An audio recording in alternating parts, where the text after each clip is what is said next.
Hey everyone, and welcome to another 2 hours of scary stories. I hope you all enjoy them. Not too long ago, we tested out a video where we didn't have any mid-roll ads. You seemed to like that one a lot, so I thought we would go ahead and do it again. There were a ton of comments offering up advice. There was one in particular that stuck out to me, and I just wanted to propose it to all of you. The comment basically said, since I have these intros on every single video, why not just place one ad right after the intro and then you have 2 hours of uninterrupted stories. No ads, nothing to wake you up, just narration for 2 hours. Plenty of time to get comfortable. You don't have to skip through any ads. Nothing. I thought it was a great middle ground. That way I'm still earning something off of these videos and it'll be a far better listening experience for all of you. I think it makes the most sense.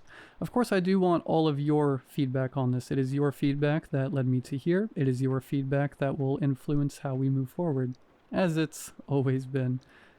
If you do enjoy this video, please be sure to drop a like rating, subscribing, commenting, sharing it around. All of that is very much appreciated as well. Let's see if we can reach 800 likes on this one. I know that's a pretty high goal, but the last one did hit that, so I think we could do it. Sit back, do whatever it is that you do to relax. Enjoy these 2 hours of uninterrupted scary stories right after the ad break. And as always, I hope you all have a great night. I was broke as shit. Flatlined financially, emotionally, existentially. Whether by poor choices in my youth or plain old shit luck. Life spat me out straight from high school and onto the streets. Drugs followed. Rehab, the relapse. I drifted from couches to shelters to squatting in abandoned homes. Steady income? Never heard of it. So when I saw the email, I almost deleted it without reading. I figured it was just another rejection for one of my poorly written job applications until the header caught my attention. Dinner with me for $50,000. I'm not exactly attractive. Even before addiction wrecked the few good features I had, I didn't have much going for me. My eyes had sunk into my skull like they wanted to disappear. My skin had forgotten what hydration felt like. So this email? Ridiculous. I had no looks, no resume, no justification for being chosen, but I'd just left a shelter, and 50 grand was a dream bigger than anything I'd ever held. So I read on. It was from a domain I'd never seen before, Shepard K at SNKcompunctionfirm.com. The message read, "Dear recipient, I trust this message finds you well. I invite you to join me for dinner at..." This is not a romantic offer. You will be compensated handsomely for your time, provided you adhere to the following terms. Remain for the full meal until I pay the bill and escort you out. Do not pay for anything yourself. Wear formal attire. If you don't own a suit, one will be provided at the entrance. It will fit. Any breach will void all compensation. To accept, reply. A time and date will be sent. To decline, disregard this message. Did it seem insane? Absolutely. But desperation makes fool of us all. The kind of fool that doesn't ask for explanation. Just a fork and a seat. So I replied, "Hello, Shepard. Thank you for your generous offer. I accept your terms and will be there. May I ask a few questions about this proposition? Again, thank you." I didn't expect a response. Maybe a phishing scam, maybe nothing, but seconds later a reply came. Monday at 6 p.m. at... Questions may be asked at dinner. Thank you for your cooperation. More cryptic BS. That's when I gained the smallest amount of common sense and decided to look into whoever this guy was.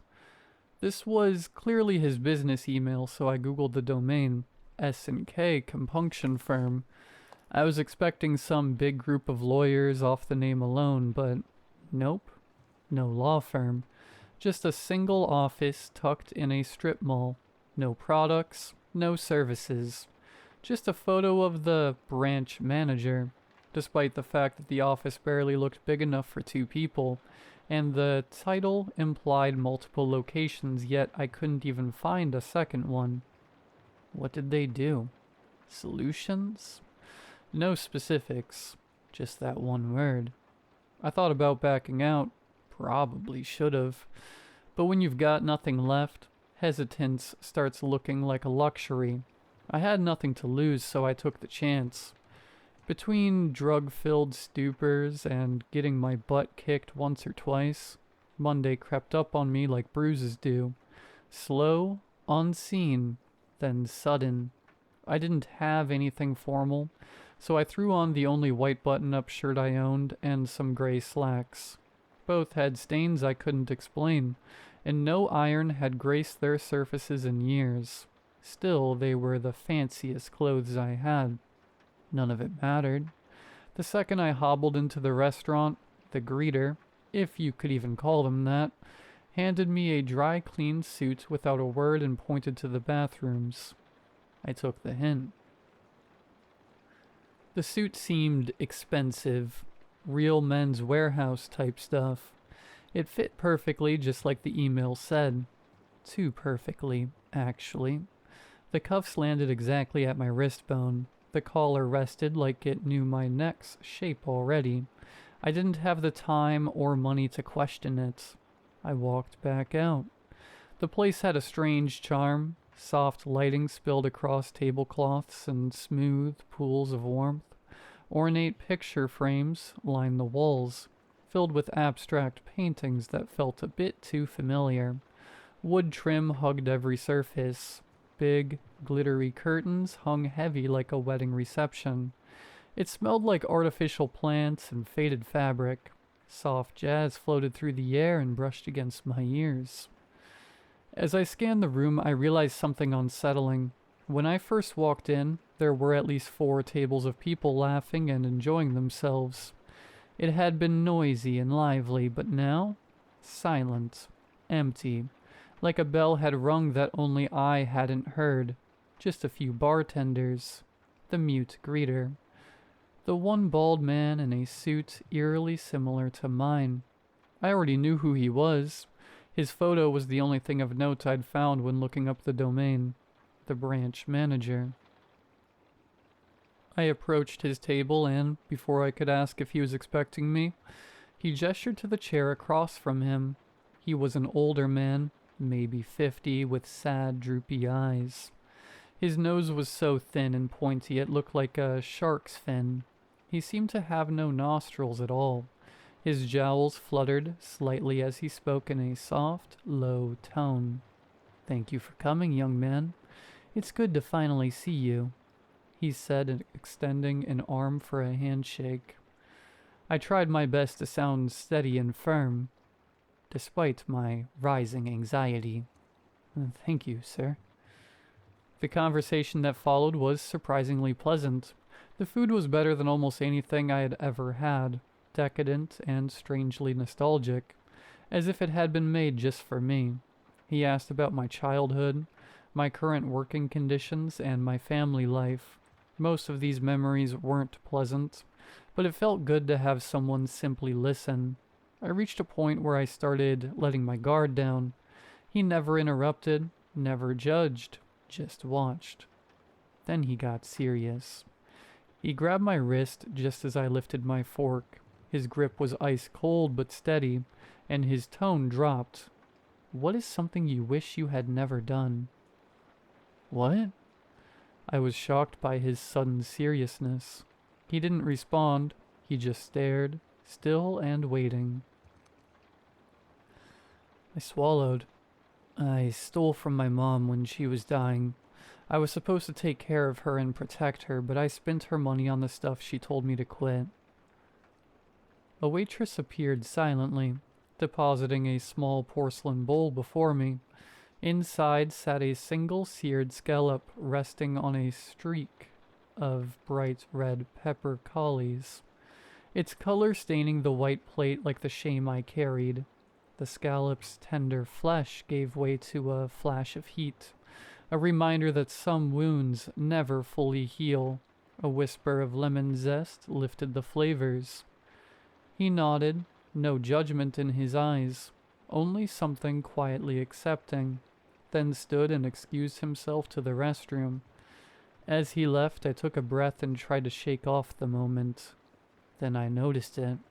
The chandelier above us had one more bulb, just one. The light it cast bent slightly at the edges, stretching the shadows under our plates. I blinked, rubbed my eyes. Back to normal. Mostly. The jazz had slowed by a fraction. Notes now lingered a second longer than they should. He returned looking subtly altered. His right side appeared younger and tighter.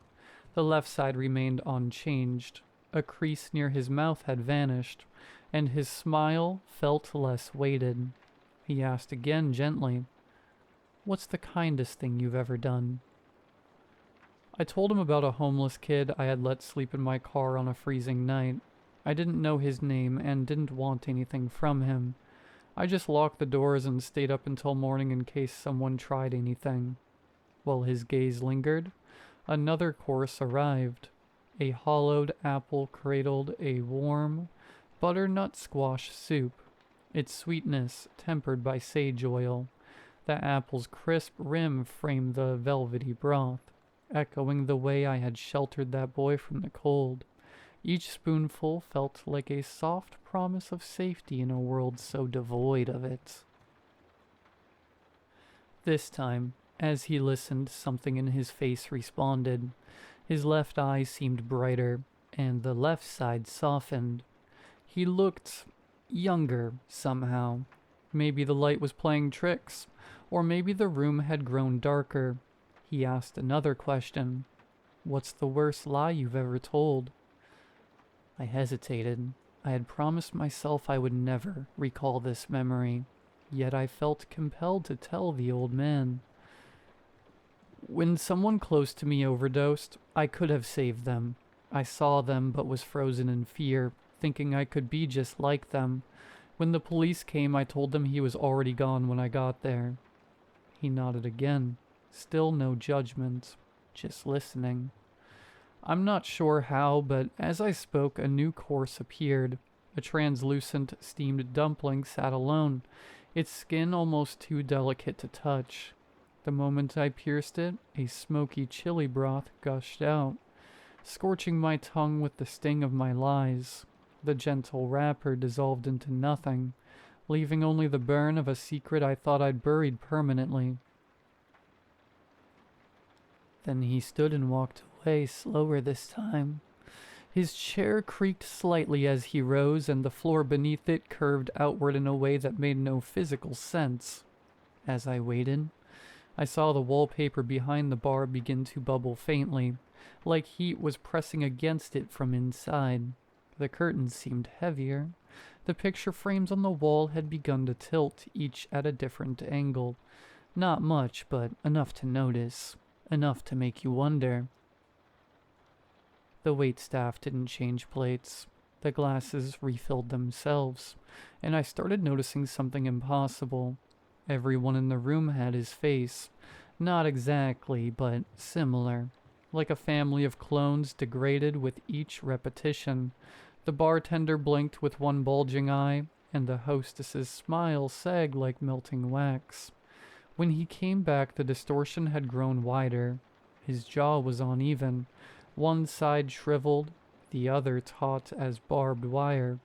The contrast on his face was more than physical now. It radiated something deeper, like halves of a personality that couldn't agree. He sat, scanning me as if measuring the weights behind my silence. I wasn't sure if he was evaluating my soul or just admiring the way panic settled into the corners of my posture. His voice arrived softly, almost reverent. "What memory do you miss the most?" It took me a moment, not because I didn't know, but because I was afraid to admit how fragile the truth had become. I used to swim in Lake Michigan every summer, I said slowly, with friends. We'd throw ourselves off docks and scream about sea monsters and cold sandwiches. It was stupid, but I felt safe, like I didn't owe anything to anyone. Shepard's good eye glistened. A tear formed and trailed down the brighter side of his face. It lingered at his chin and disappeared into the folds. The darker side remained unflinching, its socket almost hollow now. I stared at him, unsure whether to thank him or run. He didn't speak. He just stood, his movements slower this time, calculated, weighty. The chair creaked like it hated being left alone. The bathroom break felt longer. The silence thickened, and the music was barely audible. The overhead lights dimmed again, and this time they pulsed faintly. One of the picture frames fell sideways. The bartender wiped the same spot over and over, face devoid of emotion, eye bulging slightly. The wallpaper near the entrance was peeling, tiny tendrils reaching outward like roots. A fly circled the wine glass beside my plate but never landed, looping endlessly. I felt my chest tighten.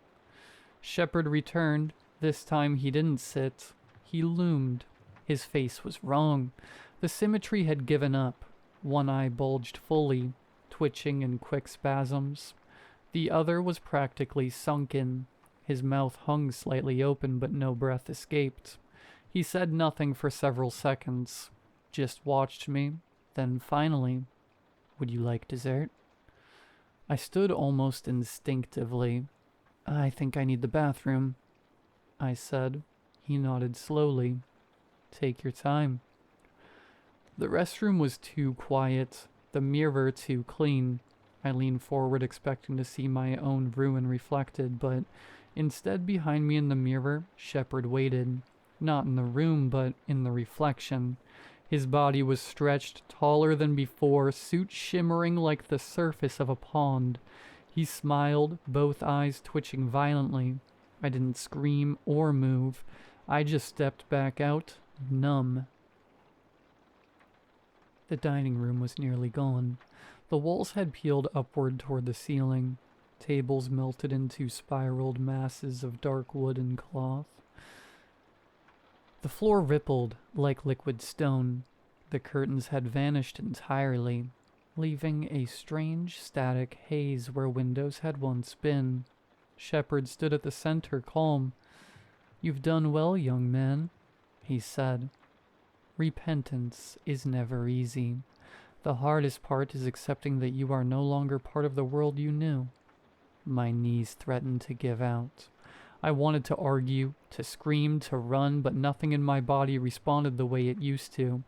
Everything had slowed except him. "What do you mean?" I managed to ask.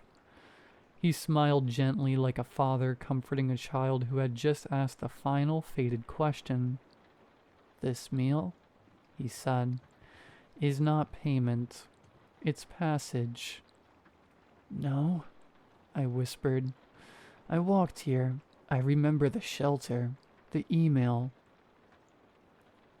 "You remember the drug," he said, cutting gently across my denial. "And the stall in the diner. You remember how cold the tile was. You remember how long it took for someone to find you." I shook my head as if it might rattle the truth loose, but it didn't help. My legs wouldn't move. "All we offer," he continued, "is a moment, one last conversation, one last taste, one last confession." The last of the room flaked away like ash in the wind. The table in front of us dissolved into nothing. Steam hissed upward from cracks in the floor that hadn't been there seconds before.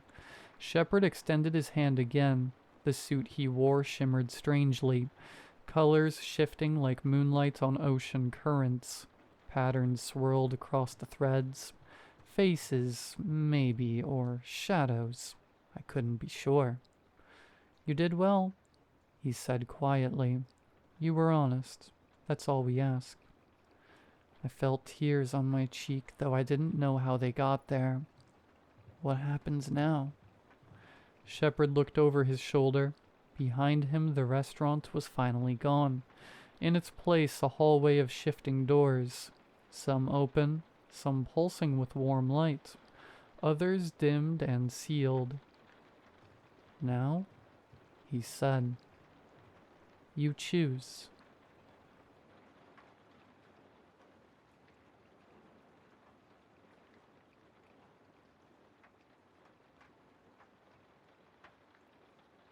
You've seen my books. No, I'm not going to tell you which books, nor who I am, so don't ask. I assure you, though, if you're a big reader, or even a sort of reader, then you've probably read or at least heard of some of my stuff. My stuff in the hypothetical sense of the phrase. As the title says, I was never actually the one who wrote my books. Again, don't ask me who really did. Not because of privacy or theft laws or anything. I just don't know. I used to be a plumber of all things. Not the most glamorous of professions, but it paid pretty well. Seeing how almost nobody wanted to do it. My dad trained me right out of high school, and pretty soon I'd saved enough to move to my own apartment. A few years later, I decided I may as well sell my soul and get locked into a mortgage, because at least then the rent money wouldn't be going to waste. The idea was to get a few roommates and have them pay for my house instead. But I'm a private person. It's not that I liked living alone per se, but I never had many friends growing up. I didn't know who to invite to the other rooms, and the idea of strangers moving in with me. I read. That's what you do when you're 26 and you don't have friends. You read books and pretend you do have friends. And when you finish one book and realize you're still alone, you pick up the next one. It's a bit like alcohol. You have to drink another glass in the morning to recover from the damage of the glass from the night before. Except, nobody ever applauds you for getting drunk as a hobby the way they do for reading. If that all sounds like a terribly depressed way to view life, well, it's probably because I was. However you want to say it. I was in what you might call a drought period, one of those times when you read something exceptional the month before and now you can't find anything that compares to it. I tried a few series, but nothing piqued my interest, and I'd all but given up, resorted to watching Friends for the 30th time instead. That's when I found the basement. Basement is a strong word. Crawl space is more accurate. I was pulling up the carpeting in one of the guest rooms during some renovations, and there it was. The flat door with a brass handle on the closet floor. Like any new homeowner, I opened it and hopped down. Rot and mildew and something metallic, all bundled into one scent. Maybe a cat had died here.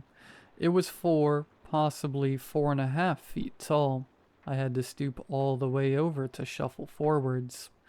I was barely 10 steps in when it appeared on the ground. A stack of papers.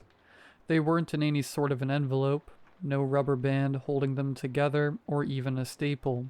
About 20 sheets were stacked one on top of another, perfectly white as if they'd just come from the printer, even though nobody had been down there for years judging from the age of the carpet. The passage ended a little after that, so I grabbed the papers, climbed out, and closed the trap door. It wasn't until that night, when I'd finished tearing out the carpet and the emptiness of the house was getting to me, that I actually stopped to read the papers. The story on them. I was enthralled. I didn't move until I'd finished them, but each word, each sentence gripped me and dragged me in. It was real. That's what it felt like. The story on the paper was reality, and my life was the fake thing made of ink. If only I could keep reading. I could keep living, and... I turned the last page. The story stopped mid-sentence. I flipped through the pages over and over, hoping somehow I'd missed a page, that there was more.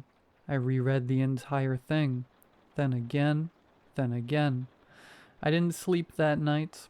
The next morning I called in sick. I paced the house. I tried watching TV. I tried reading, but nothing worked. I was obsessed. I had to finish the story, but the ending didn't even exist. After 2 days of this, I'd had enough. I'll bury it, I thought. I'll bury it, and my mind will accept it's over. Instead of digging a hole, though, I went back to the crawl space. I would leave it where I found it, and try to forget the story. When I went back down, a fresh stack of pages awaited me. That's how it started. New pages wouldn't appear until the old ones were read, but that was no problem. I read them with a savage hunger, chapter after chapter. I called in sick to work again, but when my dad tried to come visit, I told him not to, that he'd only get sick. I read for hours and hours, taking trips back down to the crawl space where new pages would await me each time, until finally it was finished. The end. I popped down one more time, just to see if there was some sort of an epilogue, but the crawl space was empty. The story was over. For weeks I searched online for clues about who had written the story. Nothing came up. I reached out to the past owner of the house. "There's a crawl space?" they asked me. We never knew. I sat on the books for weeks and weeks, obsessed but resolved to give it up, to put it past me. Eventually I reached out to some literary agents. One more sip of alcohol to cure the hangover. From what I hear, it takes months and months of waiting to hear back after you reach out to agents. The ones I reached out to took days. Each of them requested to read the whole book, and each one of them offered me contracts within the weeks. "You're the best writer I've ever signed," said the agent I went with. I didn't correct her. Publishing went much the same. It should have taken months. Within weeks I had signed with a major publishing house. The editing process that should have taken months took days. "I can't imagine changing a word of this," my editor told me. "You're an amazing writer." I said nothing. Most authors face mediocre success at best. The ones you hear about, those are the exceptions. For every career author, there's 100 authors that never make back their advance. That should have been my expectation, but even then I knew. I knew something was different about this book. Not just the way I'd found it, but the things it did to me. To others. It was enthralling in the way a blind kitten crawling towards a cliff is enthralling. Once you glance at it, you can't look away. Sure enough, it was a bestseller. It won awards. I earned back my advance in weeks. They invited me to talk shows and conventions, but I declined them all. "Don't get used to this," I told myself. It was one book. It wasn't even yours.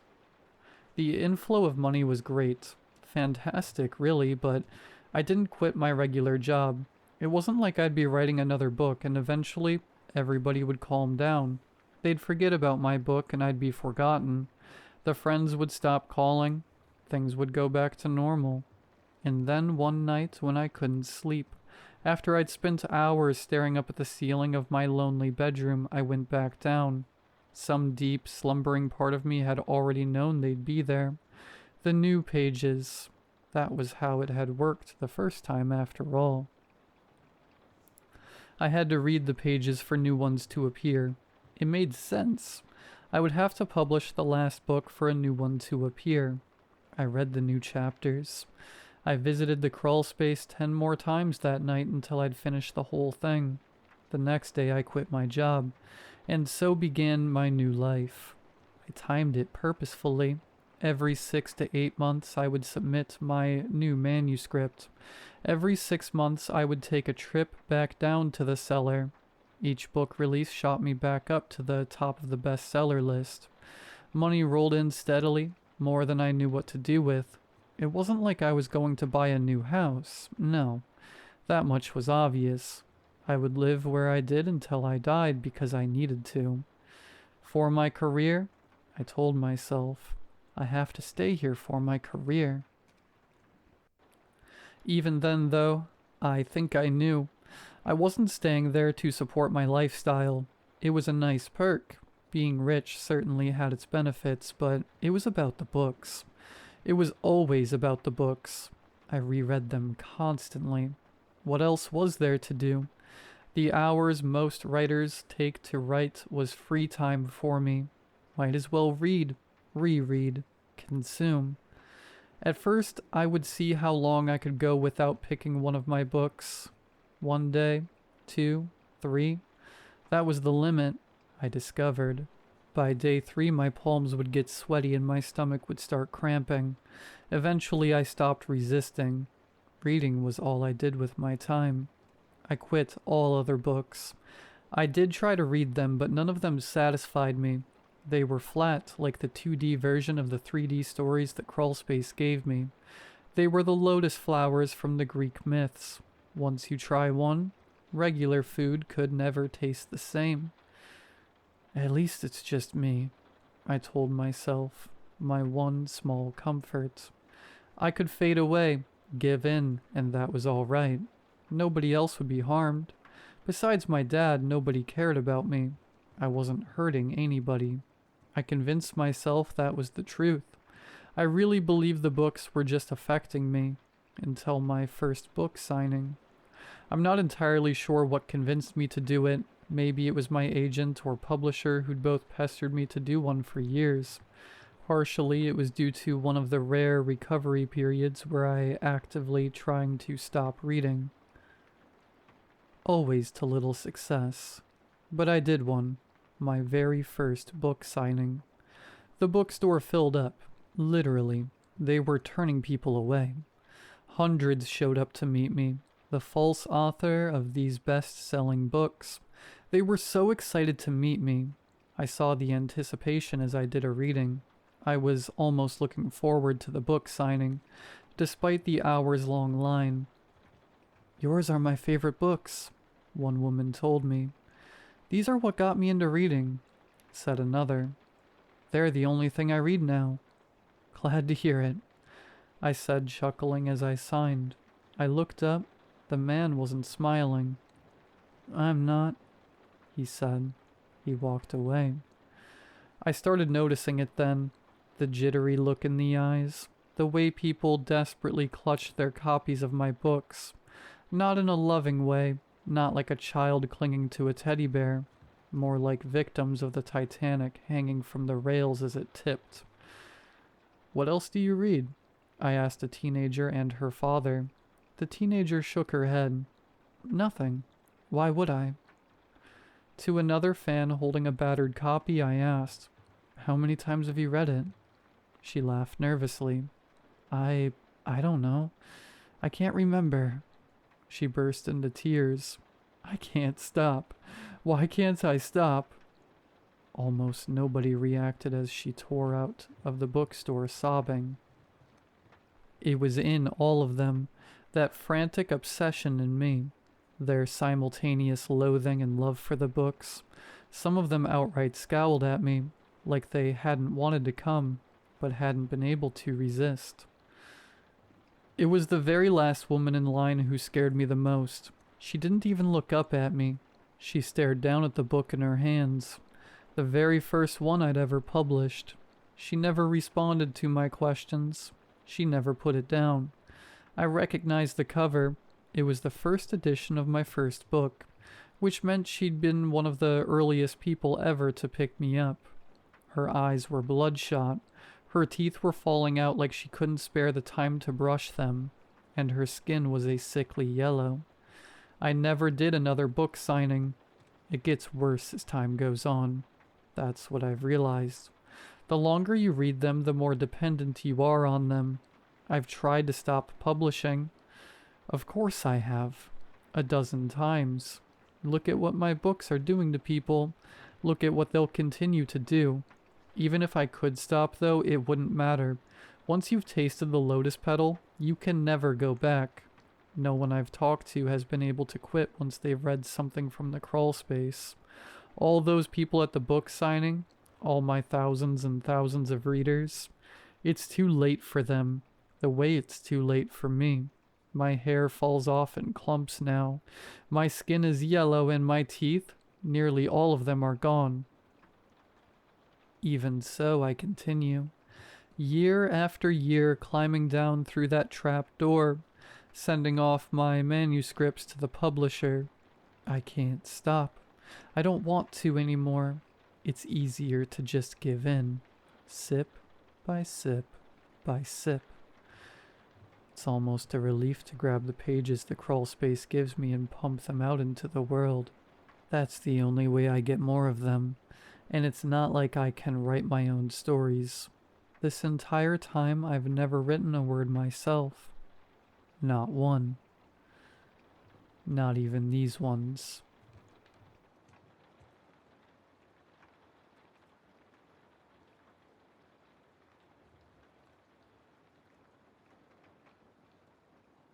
I don't get it.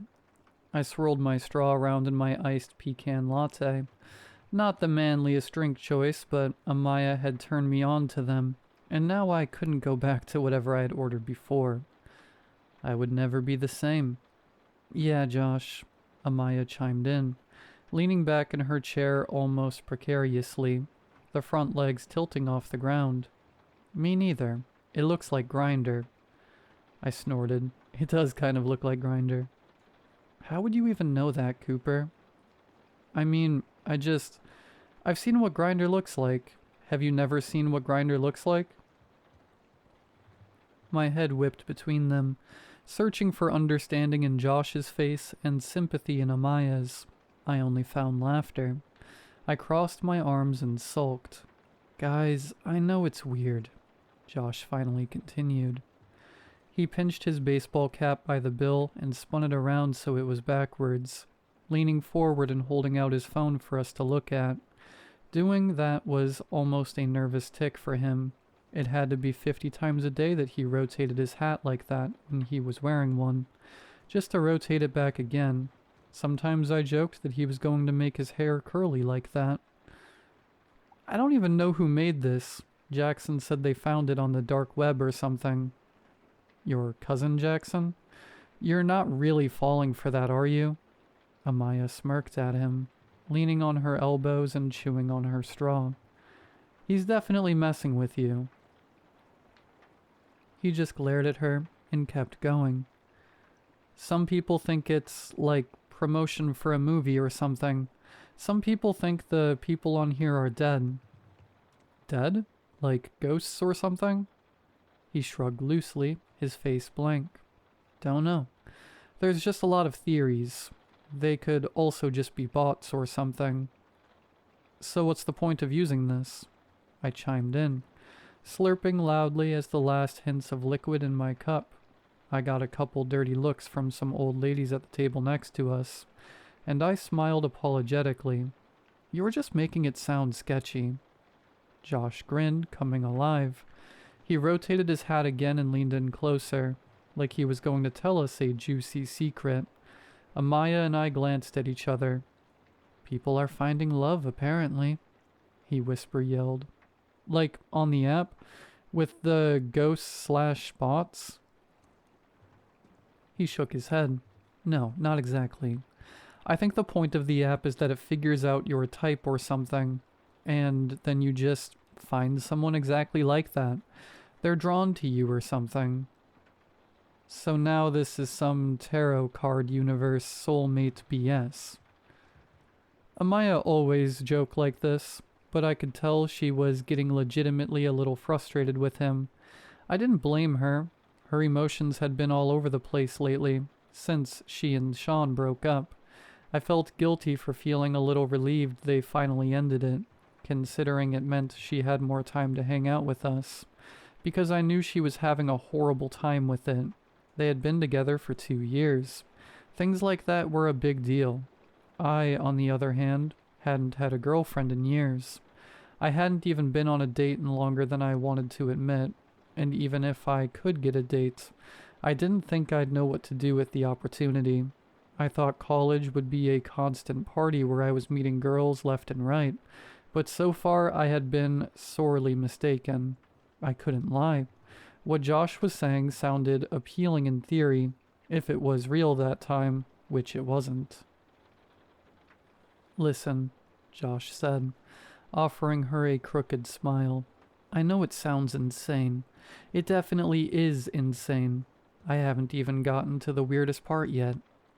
What's the weirdest part then, Josh? She brushed some dark brown curls away from her eyes, scowling at her own iced latte. Spit it out.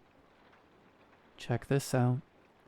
He held out his phone again, and Amaya and I both leaned in to look. It was the same screen he'd showed us before. The one that looked a little bit like Grindr, with a black background, and the only thing on the page were a list of open chats. He tapped on a little question mark in the top right corner, and that was when the terms and conditions popped up. Terms and conditions. 1.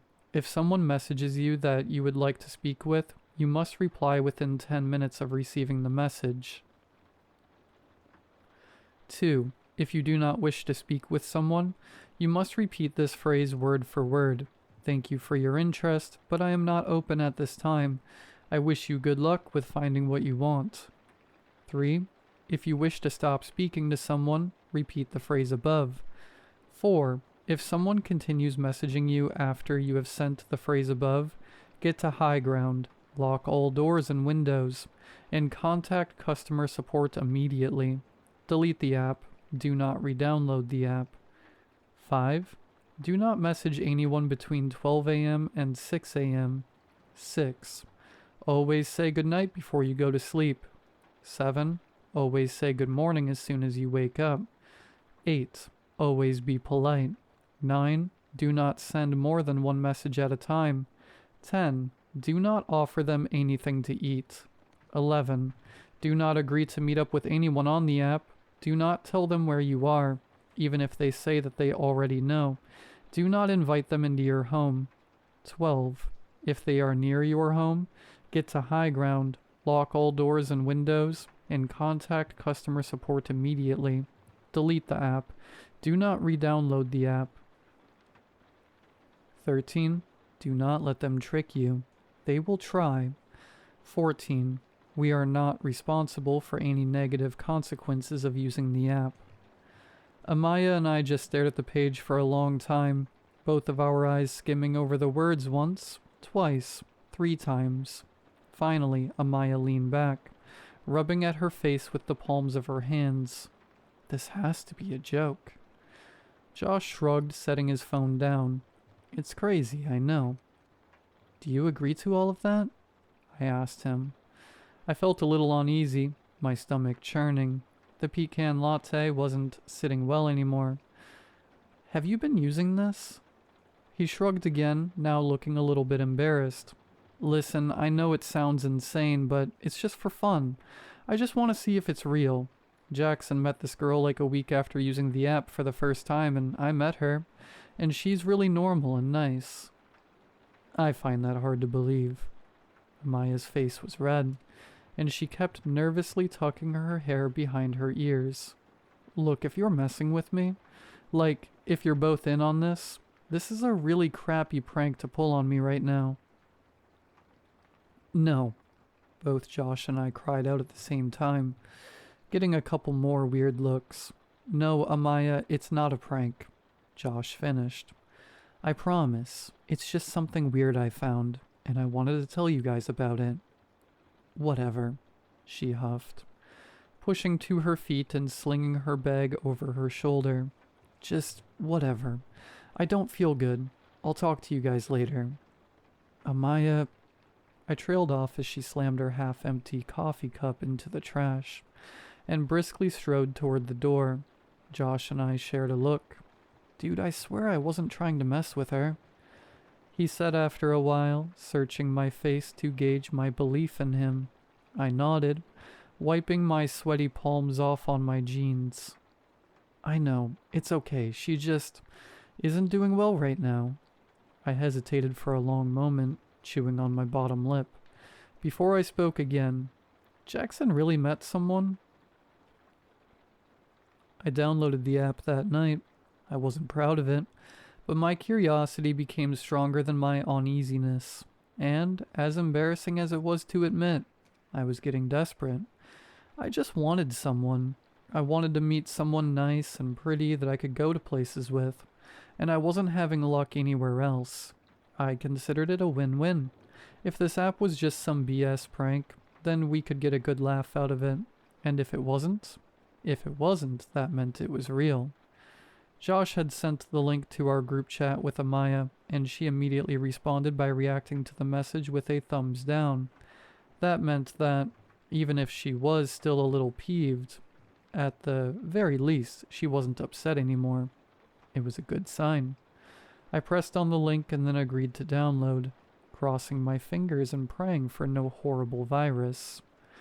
The app really was incredibly bare bones. Nothing but a message screen, which was empty so far in my case. There wasn't anything else to look at, other than the terms and conditions, which I read again. No one to swipe on, no bios to read, nothing. I was brushing my teeth when I got my first message. My phone buzzed and I nearly choked on my toothpaste when I read the notification. Noelle. Hello, handsome. Smiley face. For some reason, the smiley emoticon unnerved me. I checked the time. 11:30 p.m., so I was fine on that rule. I pressed on the message and her profile popped up. There was no bio, just a name and a picture to look at. I studied it closely, my eyebrows cinching together. The picture was of a girl looking definitely somewhere close to my age. She had shoulder-length curly dark hair and dark skin, and she was posing in a yellow field wearing a flowery dress. It looked normal to me at first, but the closer I looked, the more off it felt. Her smile looked stiff, almost like it was painted on, and something about her eyes wasn't quite right. Her pupils looked strange, but I couldn't put my finger on exactly how. Something about that picture filled me with a sense of dread that I couldn't fully place either. I panicked, and I checked the terms and conditions again before composing my message, before the 10 minutes could pass, just in case. Cooper. Thank you for your interest, but I am not open at this time. I wish you luck in finding what you want. I waited. 3 little typing bubbles popped up, and then they disappeared. 5 minutes passed, then 10. I sighed in relief and shut my phone off. I woke up to 2 more messages from other women. One was named Alyssa, and one was named Jody. My heart began to race. They had messaged during the night, so it had been 10 minutes before I replied, right? The words scrolled across the backs of my eyes like subtitles. You must reply within 10 minutes of receiving the message. Had I broken that rule? But then again, I wasn't supposed to message back at night, so surely it didn't count. I typed my responses, not bothering to look too closely at their profiles yet, not wanting to psych myself out. Alyssa. Hi. Cooper. Hi, good morning. Jody. Hello, how are you today? Cooper. Hello, good morning. I'm doing well. How are you? I tried to match their energy. I made sure to be polite, and I also made sure to say good morning. I couldn't get my heart rate to slow down while I got ready to work, and I couldn't get over the dread I had felt when I thought I might have broken the rule. I knew it probably wasn't real, but what if it was? What would happen to me if I didn't follow the terms and conditions? At work, I got in trouble more than once for checking my phone between waiting tables.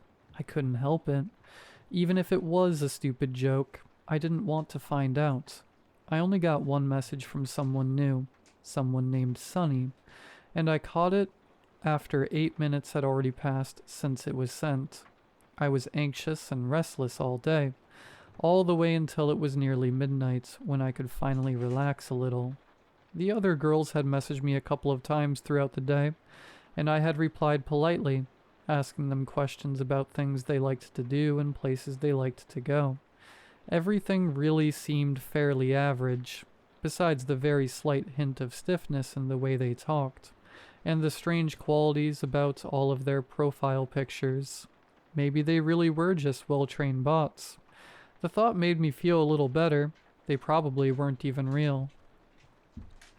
The only thing out of the ordinary was one message from Alyssa.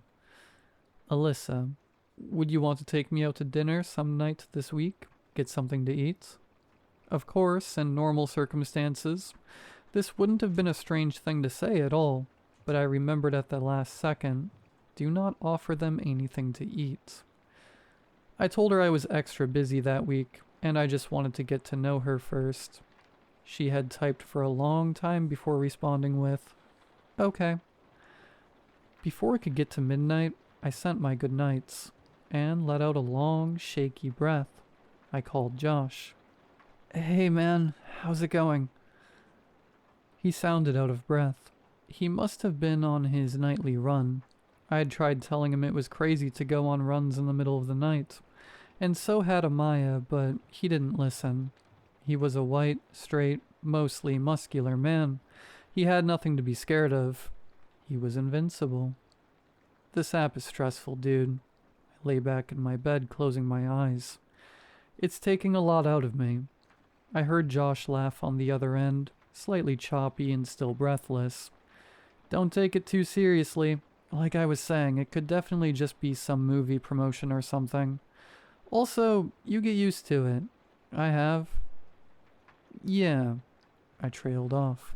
Have you talked to Amaya? A little. Why? I'm just worried about her.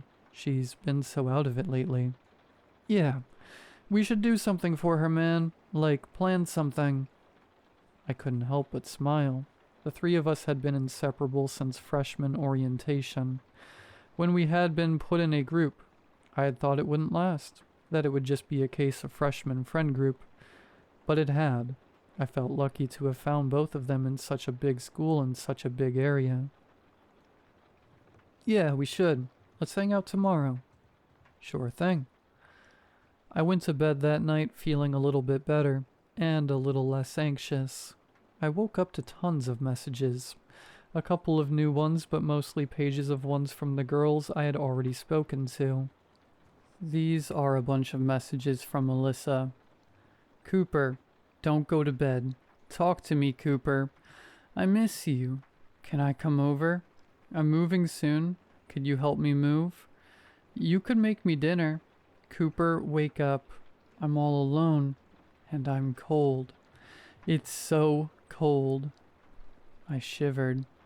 I didn't even bother reading through the other messages, just responded with a good morning and apologized for not responding the night before. I wasn't sure this app was for me. The next few days went by without much of a hitch. The girls on the app were creepy, but they seemed harmless, and I was careful to follow all of the rules.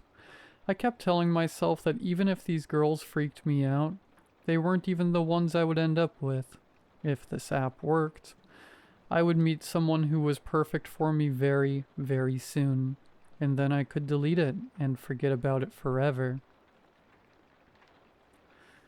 I would give it another week or so, then I was going to give up. That was until Josh came into my job on a Wednesday.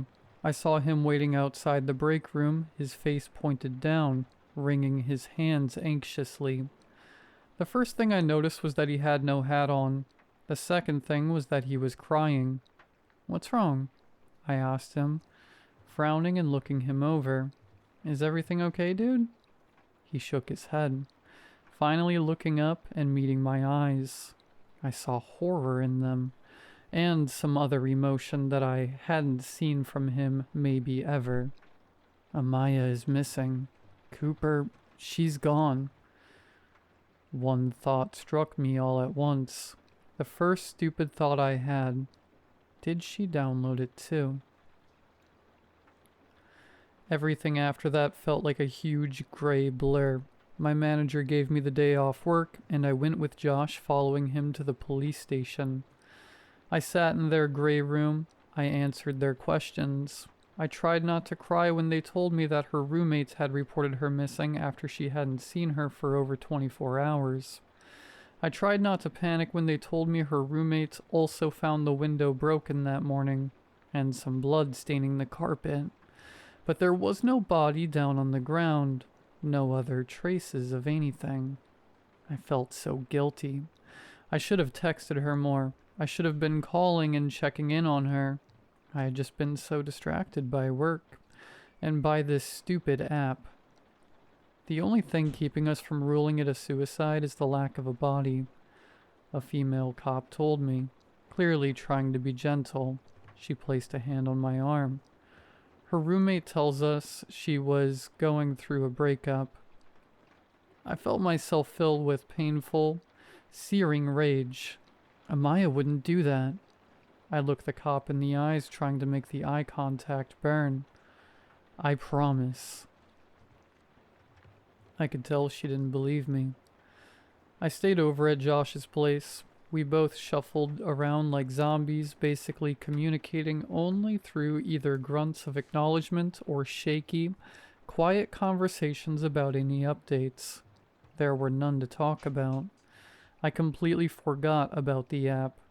I forgot about it until about a week after she disappeared. My phone had been buzzing nonstop the entire week, but most of the time I had it entirely shut off. Some of my messages had been from my family, Amaya's family, and our classmates and friends, and some had been from the stupid app, but I couldn't bring myself to reply to many of them at all. But then I got a notification that caught my eye. Amaya. Hi, Cooper. It took me longer than I would like to admit to realize what I was looking at. At first I thought it was a text message, and my heart soared up into my throat. Then I realized it was the app. When I opened it up, I was bombarded with messages, both from new people and old ones.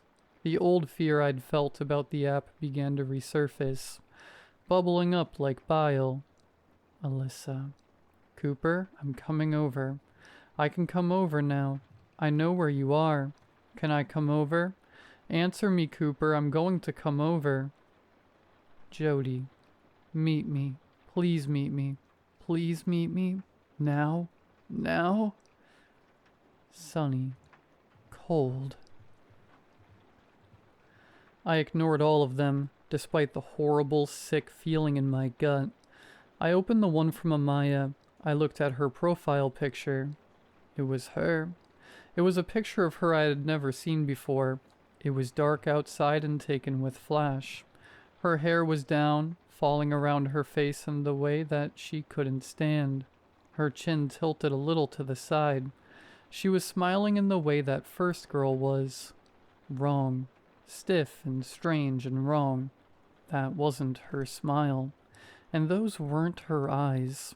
They were far too dull, and very slightly pointing in different directions. Cooper. Amaya, is that really you? Are you okay? The 3 bubbles popped up, then disappeared, then popped up again. I stood up, beginning to pace. Should I call Josh? Should I call the police? Was this some sort of sick joke? Finally, my phone buzzed. Amaya. I am near your home. I started to cry. I couldn't help it. I wanted to throw my phone. I wanted to break it. Where are you? What happened to you? Amaya. 10 feet. I stared at the message. I felt like my vision was going out. 10 feet from where? Amaya. It's cold here. I swallowed hard. It felt like swallowing rocks. Then I sent. Thank you for your interest, but I am not open at this time. I wish you luck in finding what you want. Amaya. 6 feet. Cold. And dark. I knew what I was supposed to do. I was supposed to lock the doors and the windows, get to high ground and call customer support. But I couldn't. All I could do was stare at my phone, at her messages, frozen like a deer in headlights. And the headlights were coming so fast. I couldn't see or breathe or think. She was typing again. As my phone buzzed, my blood ran completely cold. It was 1:56 a.m. No one was there. No one but me and whatever it was. I wasn't even sure if I could stop shaking enough to call the police, and I definitely couldn't hide. Not then. And I had broken nearly all of the rules. Amaya, let me in, Cooper. I have to show you where it took me. I finally managed to hide. I'm hiding now in my attic. I can hear it down there, dragging itself from room to room. My phone is going to die and none of my calls will go through. But I had to write this down. I had to tell someone. Josh, if you read this, I hope you're okay. I hope you followed the rules. I don't know where Amaya is, but that's not Amaya. And if you see me again, I'm not sure it'll be me either.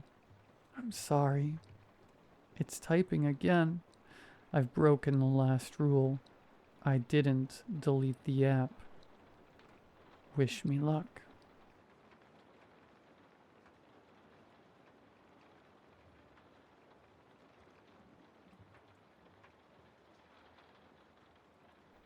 Trigger warning. Suicidal ideation. I was in 3rd grade, sitting in the cafeteria when I died for the first time. Deathly allergic to peanuts, surrounded by 9-year-olds, left barely supervised with a room full of lunch trays and chaos.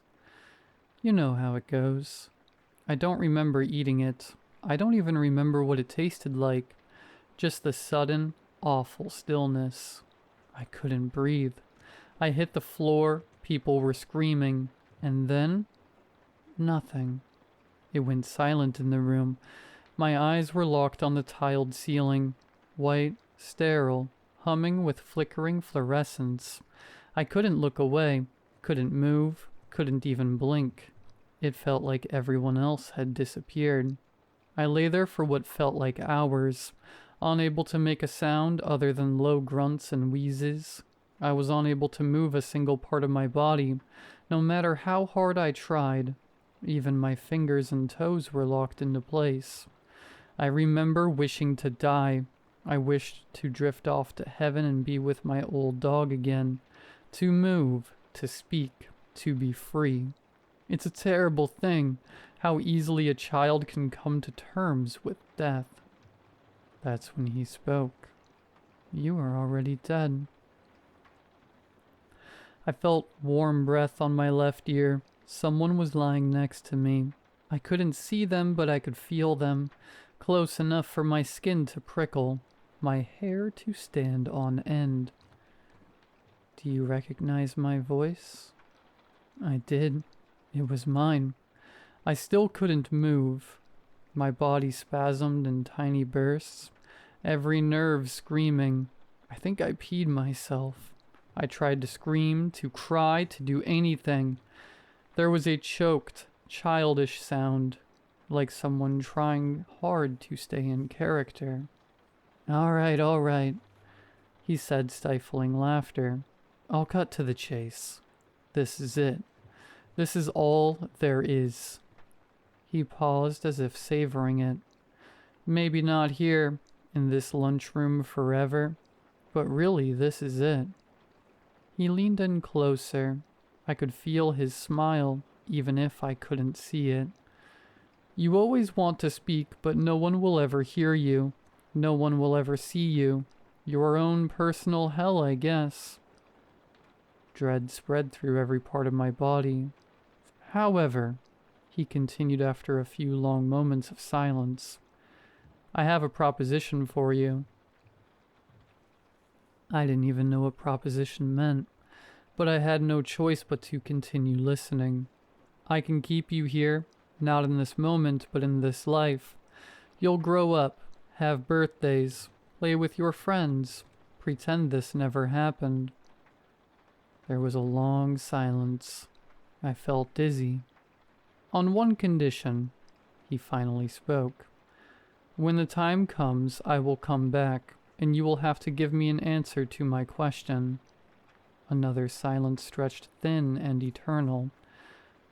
Why was everything moving so slowly? I can't be dead. I feel mostly conscious. Why couldn't I speak?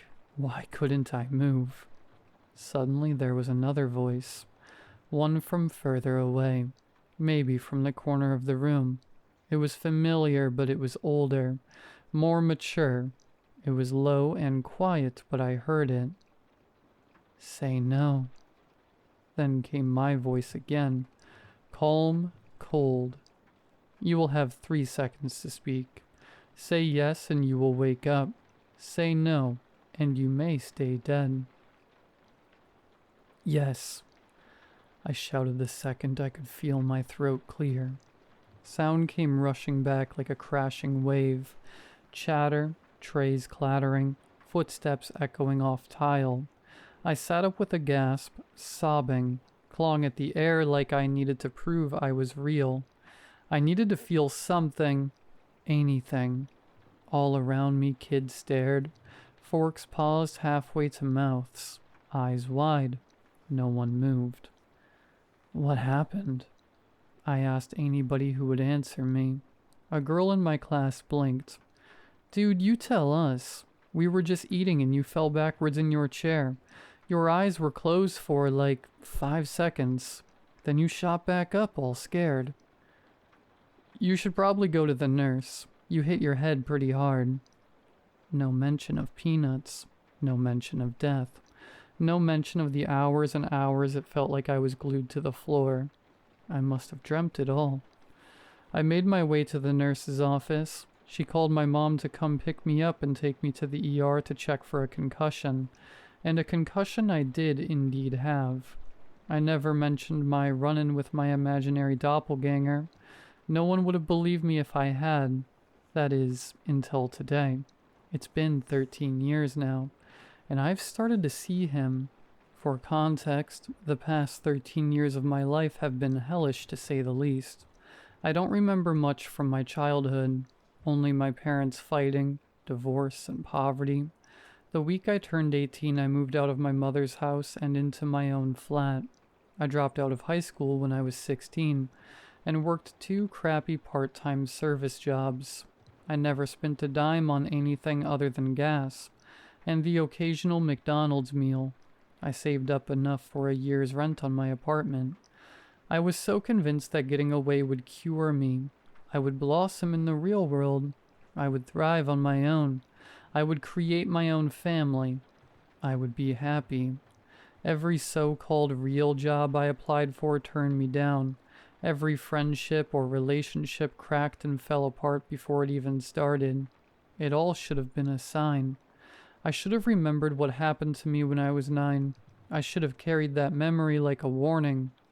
But I didn't. About a year ago, I finally fell in love. I remember thinking, the only time I truly feel happy is when I'm with her. And it was true. When she came over, the apartment felt warmer. I felt warmer. There was this quiet hum in my chest that I hadn't felt in years, like I was a person again. Then one night, she showed up in tears, eyes puffy, shoulders tense. I felt that warmth drain from my body like blood from a wound. "What's wrong?"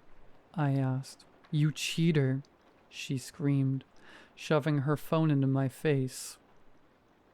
On the screen was a video of me kissing another girl in a packed bar. I grabbed the phone with shaking hands. I've never even been to this bar. I've never seen that girl in my life. I love you," I pleaded, desperate. She didn't blink. "Are you really going to stand there and tell me that isn't you?" She snapped, jabbing a finger at the video playing on her screen. There I was, same face, same hair, same clothes, same stupid little scar on my chin. It was me. But I had no memory of this. None. No, I wouldn't let myself spiral. I refused to gaslight myself. I may have been a heavy drinker, but not a blackout cheater. This wasn't me. It couldn't be. "That's not me," I said softly. She stared at me like she was looking at a stranger. "Fuck you." That was the last thing she ever said to me. She left, slammed the door so hard the frame rattled. She never came back for her stuff. Not the spare hoodie in my closet, not her pajamas in the hamper, not even her toothbrush, still drying quietly by the sink like it didn't know she was gone. I thought that was rock bottom, but it was only the beginning. After a few weeks of failing to pick myself up and get back to my life, I finally just got up and drove to my mom's. I didn't speak to her very often, to no fault of her own. I just didn't ever feel like talking to anyone. I felt like a burden on this world. My mom was happy to see me. She hugged me longer than usual and insisted I stay for a few nights. She made dinner every evening. We watched old movies, played cards like we used to, and for a brief moment it felt like something close to peace. We had a beautiful, quiet little weekend together. The night before I planned to head back to my apartment, she turned to me on the couch and smiled. "I'm really glad we started doing this every month," she said.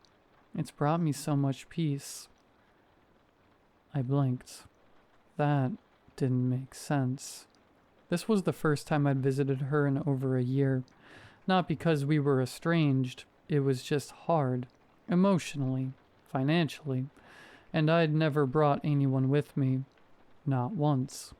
My first instinct was worry. Maybe she was getting older. Maybe this was early dementia creeping in. "What do you mean, Mom? I haven't been here in a long time." I tried to keep my voice gentle, but I think we should start doing this every month. She gave me a strange look, half confusion, half concern. "What are you talking about?" she said slowly. "You were here just a few weeks ago. With that blonde girl. You invited her to dinner. You even showed me the ring you said you were going to propose with." She watched me closely now. There was no sarcasm in her voice, no trace of forgetfulness or confusion in her eyes. Just steady, maternal concern. "Are you feeling okay?" she asked. And I didn't know what to say. "Oh, yeah, my bad," I said. I quickly got my stuff together and left. These coincidences have now been happening for 2 years. A Facebook account under my name filled with photos I've never taken. Pictures of me smiling with strangers I don't recognize. At restaurants I've never been to, in cities I've never visited. Captions written in my voice, but using words I'd never use. Inside jokes with people I've never met. Birthday posts from people I don't know, calling me things I've never been called. And it's not just online. People at gas stations and grocery stores greet me like we've been friends for years. "Hey, good to see you again. How was your trip? You and that girl still together?" They smile like they know me, but I've never seen their faces before in my life.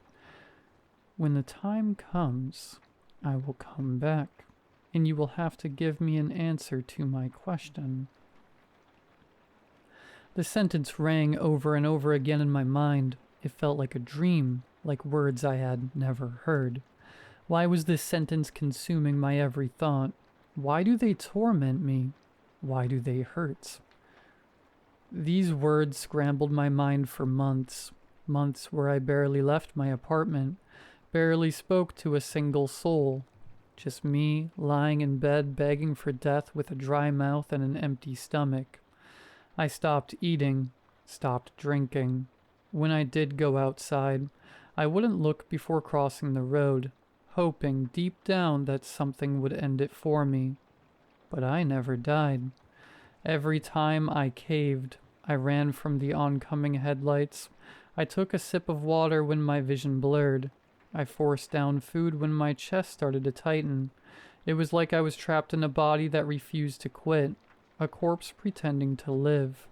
I was dragging a dead soul through each day, and I couldn't stop myself. That's when I came to the decision I'd have to just get it out of the way.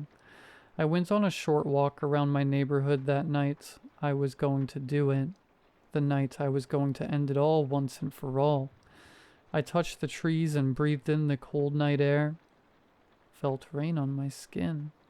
I walked back to my apartment in a daze.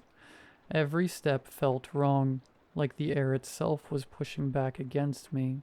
Something deep inside me was screaming, "Do not open your door." So I didn't. I stood there frozen in the hallway, key trembling in my hand, and then the door opened on its own. But not by chance. Someone was already inside. There I was standing in the doorway. Same face, same clothes, same expression I thought I was wearing. It was me staring out at me, from inside my apartment while I stood helplessly outside. Soft jazz music played from inside. It smelled like steak and red wine, like money, like luxury. Everything I had never had. The other me looked directly into my eyes with a smile spread across his face. I waited for him to speak as he waited for me to. I finally caved. "You," was all I got out before he cut me off suddenly. "I told you I'd come back for you, buddy," he said through a grin. "Are you ready to answer my question?" I was speechless. What was I supposed to say? How was I supposed to process this? I had just come to terms with death. Why must I come to terms with anything else? I stood there stunned, every part of me locking up. My throat tightened. Words died in my mouth. I couldn't speak. I couldn't move. The jazz music faded out, swallowed by the silence like it had never existed. Only this time in the stillness I could see him, clear as day. "Let me repeat myself," he said. "Are you ready to answer my question?" I nodded my head to the best of my ability. I didn't want to. It just felt like I had to. Like there was no getting out of this. A slow smile crept across his face. He leaned in so close our noses almost touched. I could feel his breath against my lips. Was it worth it? The only words I could croak out were weak, fractured. At least I lived. He paused like he was genuinely considering it. Then suddenly he burst into laughter. Loud, wild, unhinged. It went on for far too long. Long enough to make the moment feel absurd, almost awkward. When he finally stopped, he stared into me with eyes that didn't feel like mine anymore. "I lived," he said, voice flat now. "You survived." Then he winked, a cruel, almost affectionate gesture, and without hesitation he wrapped his hands around my throat. I didn't fight it. I didn't scream. I just let go. Let the breath leave my lungs. Let the world fade out. The life drained from my body, soaking silently into the carpet below. When my eyes opened again, I was back in the cafeteria. Same linoleum floor. Same buzzing lights. Curled up on the floor, I watched my 9-year-old body convulsing on the tile. I tried to scream, tried to move, but all I could manage was a whisper. "Say no." That's all I ever managed to say. And still, without fail, the boy on the floor always says yes. Always. I've gone through this a few times now. Sometimes I think I've made it further. Sometimes I think maybe this is the time I break the cycle, but it always catches up to me. Right now I'm writing this from inside my mom's house. It's warm, safe, smells like garlic bread and laundry detergent. I know what she's about to say. She says it every time, word for word. I'm really glad we started doing this every month. It's brought me so much peace.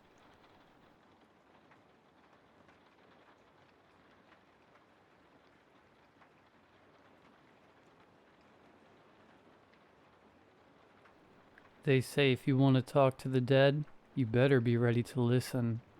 I never believed in any of that crap. Ghosts, spirits, signs from beyond. Just stories people made up to help them sleep at night. My sister Mia was one of those believers. She was obsessed with life after death. She even asked to be buried with a walkie-talkie, just in case. She died 2 years ago in a car crash. No warning, no goodbyes. One moment she was on the phone with me, complaining that she thought someone was following her. The next, just silence. They found her body 20 minutes later. I haven't been the same since. For a while I stopped answering calls completely. Just hearing the ringtone made me nauseous. But tonight, something made me pick up. Blocked flashed on my screen at 2:13 a.m. I let it ring once, twice, then answered. At first all I heard was static, faint like an old radio caught between two stations. Then a voice broke through. "Alex?" My chest tightened. It was Mia. Her voice was shaky. "Alex, listen to me. You need to get out of there. Don't trust the people in the house." I sat up so fast I almost dropped the phone. "What the hell are you talking about, Mia? How are you even—" "They're not real." Her voice grew rougher, strained. "They're not who you think they are. I didn't want to call, but I had to warn you. You're in danger." "There's no one here," I said. "I live alone." The call ended. I didn't sleep. I spent the next hour pacing around my apartment, checking every window, every lock. I opened every drawer in the wardrobe.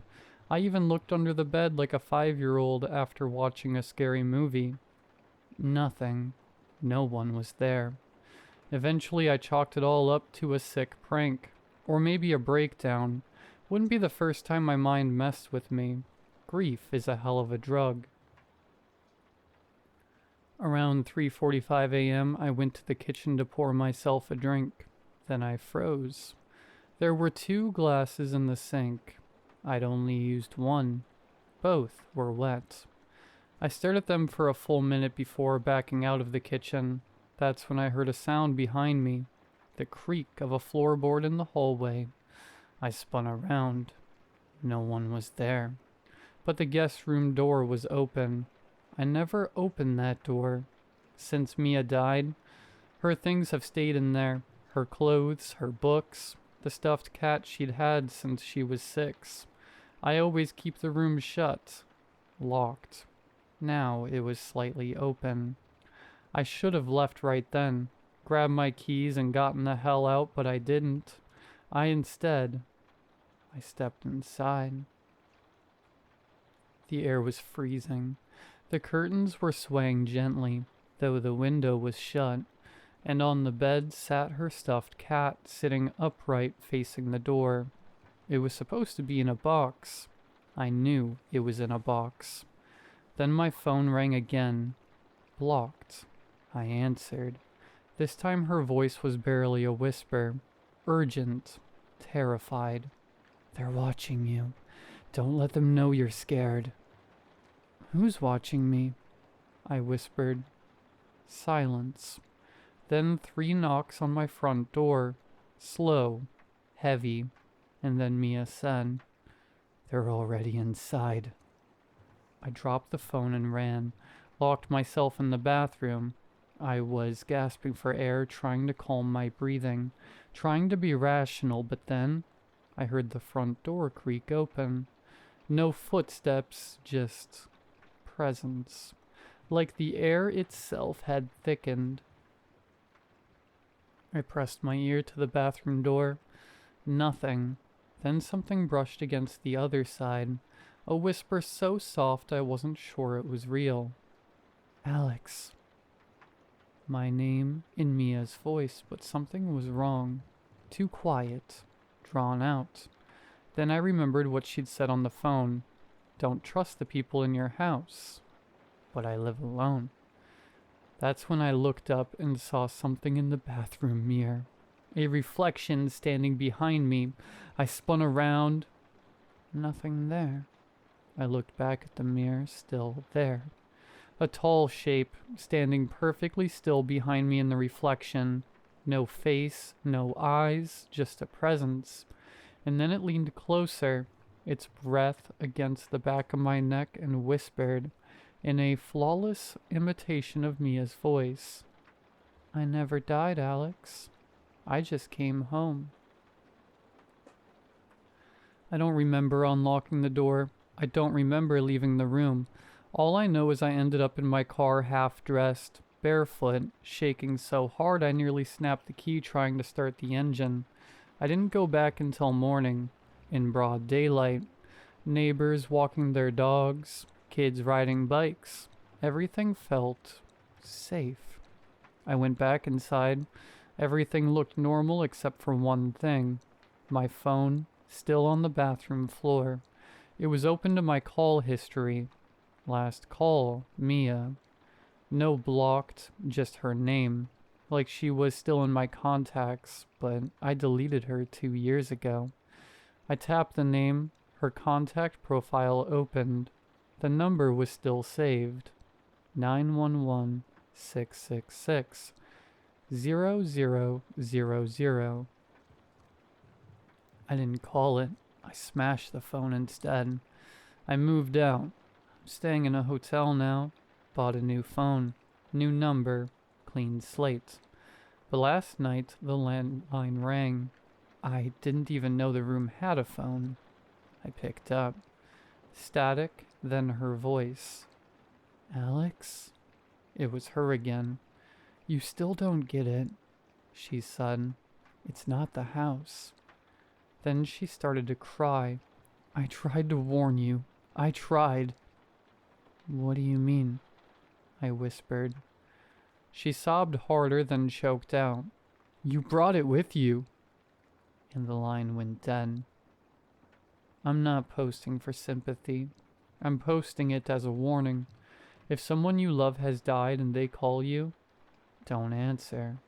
Even if they're crying, even if it sounds like they need you, because once you answer, they know how to find you.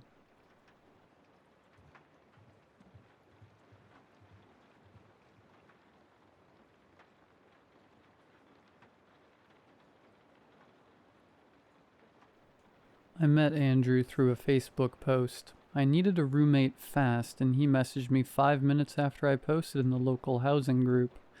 No profile picture, no mutual friends. But he said all the right things. Said he had a stable remote job, no pets, quiet, clean, respectful. I FaceTimed him once. He seemed normal. A little awkward maybe, but I didn't care. I needed rent. He moved in on Friday. By Saturday night, I wanted him out. The first red flag was the way he unpacked. He brought 4 boxes. That's it. No bed, no decorations, not even a backpack. The boxes were taped tight and he carried them one at a time, always holding them away from his body, like they might bite. I offered to help.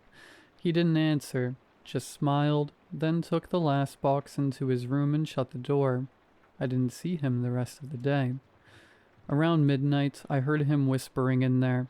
Couldn't make out the words. It sounded like a prayer or maybe a list. He didn't stop until 3 a.m. The next morning, I went to make coffee. The kitchen was spotless. My cereal box was in the fridge. My coffee beans had been alphabetized, and there was a note on the counter in blocky, perfect handwriting. "I replaced your sponge. The old one had too many eyes." I stood there staring at it for a full minute. Then I opened the cupboard. New sponge, bright yellow. And on the floor beneath the sink, the old one, soaked, covered in black mold I swear wasn't there the day before. The middle was ripped open, like it had teeth. That night I locked my bedroom door. Around 2:11 a.m. I heard footsteps outside it. Slow, barefoot, careful. Then a knock. Not loud, not aggressive. Just 2 soft taps. I didn't move. Another knock. 3 this time. Slightly faster. "Andrew?" I asked. No reply. I checked the peephole. No one there. When I opened the door, the hallway was empty, but another note was taped to the wall. Don't answer until the third knock. She gets impatient. I didn't sleep after that. I confronted him the next day. He was sitting in the living room facing the blank TV screen. When I asked what the notes were about, he blinked slowly and said, "You heard her, didn't you?" Heard who? "She doesn't like being seen too soon. It ruins her." Then he turned back to the blank TV, smiling. I backed into my room and locked the door. That night I heard him whispering again. Not to himself this time. I could hear the difference. He was answering someone, listening, nodding between each line. I pressed my ear to the wall. His voice came through clearer. "She wants to know your name," he said. "She wants to wear it." I stopped sleeping in the apartment after that. I stayed at a friend's for a night. No calls, no messages from Andrew. But I got a voicemail, no number, just unknown. 30 seconds of breathing, then whispering, then right before it ended, my own voice saying, "Let me back in." I hadn't said that. I came home the next day planning to kick him out, tell him to pack up his 4 boxes and leave. But the boxes were gone. All that was left in his room was a circle of salt around the bed, symbols drawn in the carpet, charcoal, I think, or blood, and one last note. "Don't break the circle. She likes you. She might not stop at your name." I called the police. They found the room empty. No Andrew, no salt, no symbols. Just an empty room with bare walls and cold air. They asked if I'd been drinking. That night the knocking came again. 2:14 a.m. 3 soft knocks. I didn't move. Then I heard a voice right outside the door, high-pitched, childlike, trying too hard to sound friendly. "I have your name." It scratched at the wood. "I want to give it back." I didn't answer. At 3 a.m. on the dot, it stopped. The next morning the hallway was covered in fingerprints, tiny like a child's, burned into the paint. There was another note slipped under my door. "She's inside now. Don't let her out. She wears new faces. You won't recognize them until they smile." I haven't seen Andrew since. I don't think I ever really met him, but I hear the knocking every night, always the same time, and always one knock closer.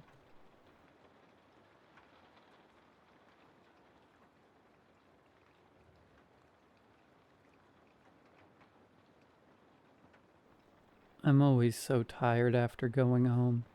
The fluorescent scream of the office lights still echoes behind my eyes, even here in the blessed dimness of the stairwell. I climb 3 flights, each step feeling like I'm dragging an anvil chained to my ankle. My key finds the lock on apartment 3B. My lock. The deadbolt thunks open. I shoulder the door in, smelling the faint, comforting ghost of last night's cheap instant noodles, and the dusty warmth trapped inside. I don't even make it to the bedroom. The sagging, familiar embrace of my old couch in the living room calls out. I sink into it, the springs groaning their familiar complaint beneath my weight. The fabric smells faintly of dust and me as sleep drags me under. A few hours later, I jolt awake in terror as a hand grabs my shoulder and shakes me violently. "Hey, hey!" someone shouts. I jerk awake, gasping, disoriented. Silver moonlight cuts the room into sharp shapes and deep, pooling shadows. A man leans over me, his face gaunt with sweat in the gloom. His eyes are wide, wild marbles reflecting the weak light. "Get up! What the hell are you doing in my apartment?" His voice is a harsh rasp, cutting straight through whatever dream I was trapped in. Panic surges through me. I lurch upright, heart pounding. "You what?" I blink hard, trying to steady my vision. No, this is my apartment. This is 3B. I live here. The man takes a step back, just enough to half merge with the shadows by the doorway. Are you out of your damn mind? I live in 3B. What are you even doing here? I don't know who you are, I say, trying to sound firm, authoritative, anything but panicked. But you need to leave before I call the police. Oh, I need to leave? That's rich. You broke into my place and you're threatening me? I run a hand through my hair, eyes flicking to the hallway. Could I shove him out and lock the door? Could I grab my phone? Where is my phone? And call someone? I take a cautious step toward him, hands half raised. Look, I don't know what this is. Maybe you got the wrong floor or something. Or maybe you're confused, but this is my apartment, all right? You don't live here. He stares at me. Then with sharp, jerking movements, he points towards the kitchenette. Oh yeah? Then tell me that's your owl mug. I follow his finger. A chipped blue owl mug sits on the coffee table like a trap. I blink. I don't know. That's not mine. Damn right it's not, he snaps. That's my mug. And where's my sailboat painting? I had it right here. He jabs a finger toward the wall above the TV. Are you a thief? I turn. My faded Swiss Alps poster is gone. In its place, a garish print of a sailboat on water so blue it looks fake. Wait, I had a poster there. Mountains, Swiss Alps. I swear it was there. The man just stares at me, chest rising and falling fast. I hold up my hands like I'm warding off a wild animal. Okay, maybe I screwed up. My voice wavers, half swallowed by the silence. Maybe I'm wrong. I must have come in the wrong door. I didn't mean to. Shit, I'm so sorry. I take a step back, knees weak. I'll go, all right? I'll just get my stuff and go. But something stops me. I glance back at the coffee table, at the blue owl mug. It's not just unfamiliar. It's wrong. The eyes aren't painted right. They're uneven. One stares forward, the other's cocked sideways, like it's watching the hallway behind me. The man hasn't moved. His expression has changed, less angry now, more uncertain. His eyes flick from the wall to the table to me. I don't remember this table being glass, he says quietly. I look down. The table's wood. It's always been wood. What are you talking about? I ask, but my voice is too soft to sound confrontational. No, it was glass, he mutters. Round, had a chip on the edge from when I dropped the takeout. This one's wood, square. And that lamp? He turns slowly. That's not my lamp. Something creaks in the bedroom. Neither of us move. I think, he says, breath fogging lightly in the suddenly cold air. I think this isn't your apartment. Or mine. The frantic anger is gone, replaced by a mirror of my own icy fear. Keys, he rasps, digging into his pocket with trembling fingers. He pulls out a key ring. We need to get out of here.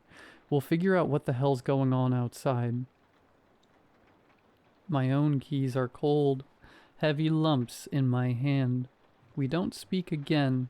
The silence is a suffocating presence, thick with the smell of decay and the unnerving feeling of being watched by the very shadows that clings to the walls. The hallway to the door seems longer than it should be. I take a step and the carpet squelches faintly beneath my foot. I glance down. The floor looks the same, beige, ugly, a little stained, but now I don't trust it. Behind us, the bedroom door creaks again, only this time it doesn't stop. It opens slowly with the hush of breath sliding between teeth. He doesn't turn, neither do I. Don't look back, he whispers. His voice shakes. Just walk. We move, inching forward. Every object in the living room seems shifted. The couch leans ever so slightly toward the wall. Cushions caved in like something heavy just rose from them. The bookshelf is missing a shelf. My hand tightens around the key ring. The keys rattle too loudly, like they're trying to call attention to us, like they want something else to hear.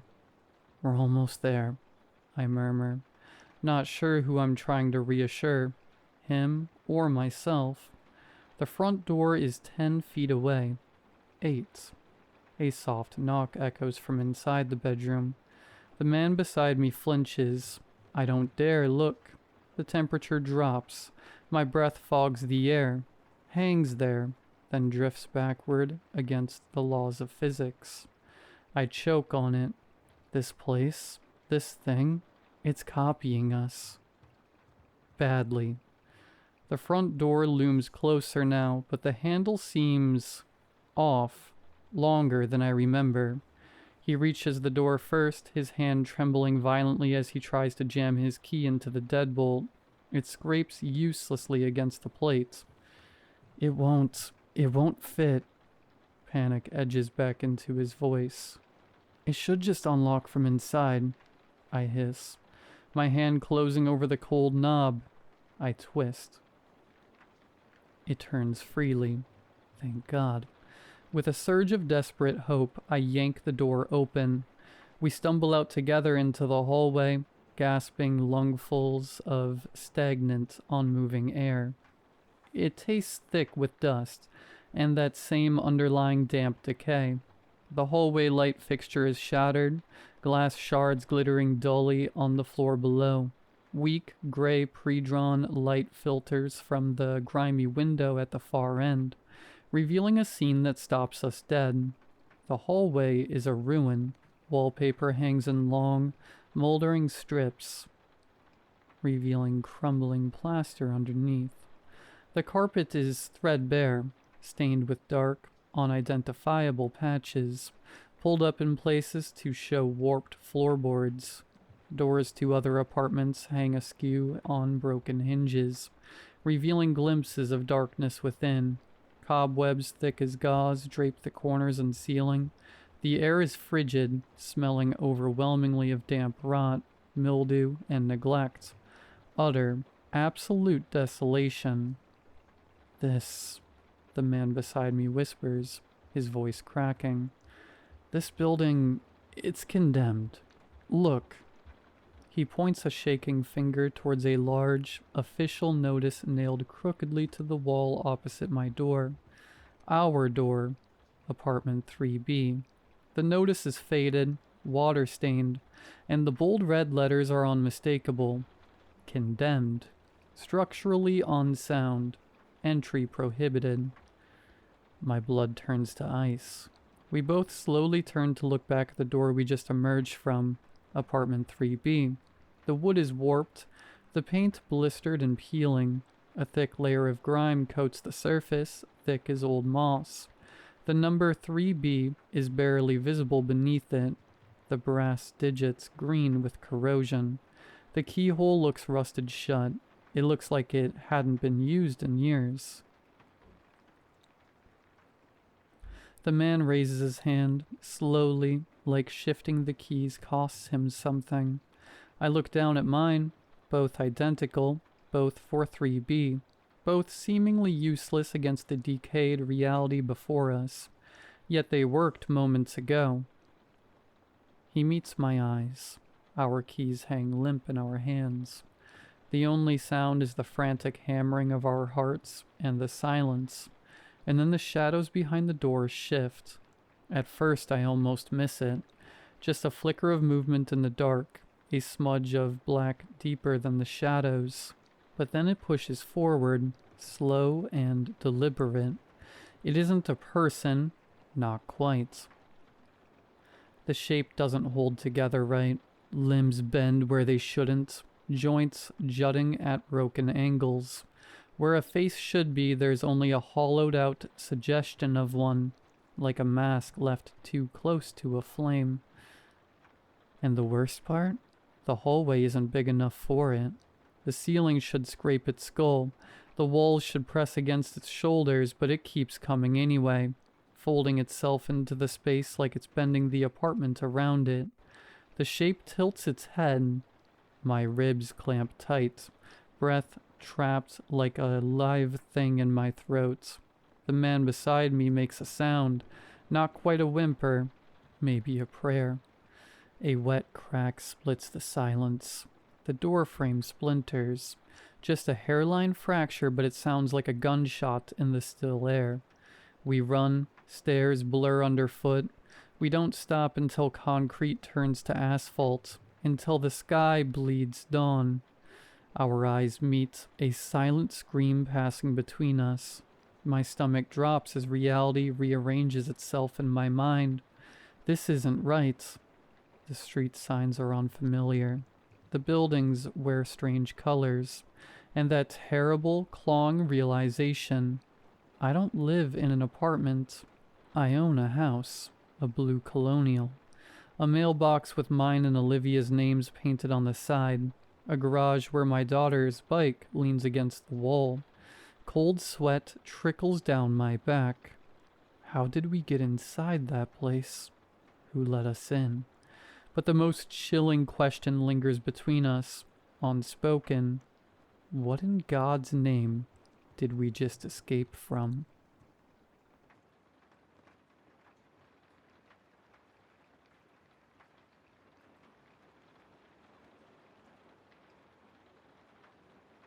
"4:22 a.m. I'm on the back patio and I haven't moved in what feels like hours. It won't let me leave and it won't go away. Every second that I stand here typing and staring at this thing is agony. It keeps its face pressed against the glass so its large features stretch into this horrible expression. It's inside the house, only a few feet away behind the sliding glass door. I think it came from the woods. I can see past it, past the hallway and the living room. The front door is wide open. Such an idiot. I never lock it back home, but here in the middle of the forest, I should have known there are worse things than thieves and raccoons. It's tall, thin, and crooked. Its skin is leathered and splotched. There's patchy hair that withers from its scalp in long black strings. Its hands are gripping the glass, shaking. It's shaking now, and it still hasn't looked away from me. And I can say the same. I can't move. My family's still inside, sleeping, but for some reason I can't move. There's a feeling that if I look away from its bulging eyes for too long, if I lose focus, it'll get me. I'm writing this in case this thing doesn't leave when the sun comes up. I don't know how I know, but I'm certain that when morning comes, this thing will leave me and my family alone. But if it doesn't, then God have mercy on us. 4:46 a.m. It's cold. I'm losing feeling in my toes. The snow I'm standing in has melted into my shoes. I didn't think I'd be outside for this long. Just a quick cigarette and enjoy the northern stars. That's when I saw it. I had just made out the Big Dipper, and in the corner of my eye, with this gray line near the top of the sliding glass door, I traced it down, and it was the thing's finger. It was looking at me with its hands in the air like someone surprising a friend at a birthday party. I don't know how long it had been there already. I jumped to my feet, and when I did, it smashed its face into the glass hard enough to crack it near the top. I froze, and it did too. It's huge. My body's telling me that I'm in danger, and the best thing I can do is stay as perfectly still as possible. Just don't move. I remember glancing at the clock before stepping out for the smoke. It was 2:55 a.m. I don't know how much longer I can last. The crack in the glass keeps growing. 5:18 a.m. It moved. I couldn't bear it anymore. My entire left foot went numb 10 minutes ago. I tried to lift it and give it a shake to bring the blood back, but I lost my balance. I stumbled back a few steps, and when I looked back up, it was gone. gone from the sliding door. It too had retreated a few steps back into the house, back towards the open front door, towards the stairs leading to my sleeping family. It raised one of its fingers towards the ceiling. It must have been 6 inches long. The other hand brought another finger to its thin lips. Shh. I understood. I returned to my original spot, and it pushed itself into the glass once again, smearing its face. I can hear the glass cracking. 5:51 a.m. Can't be much longer now.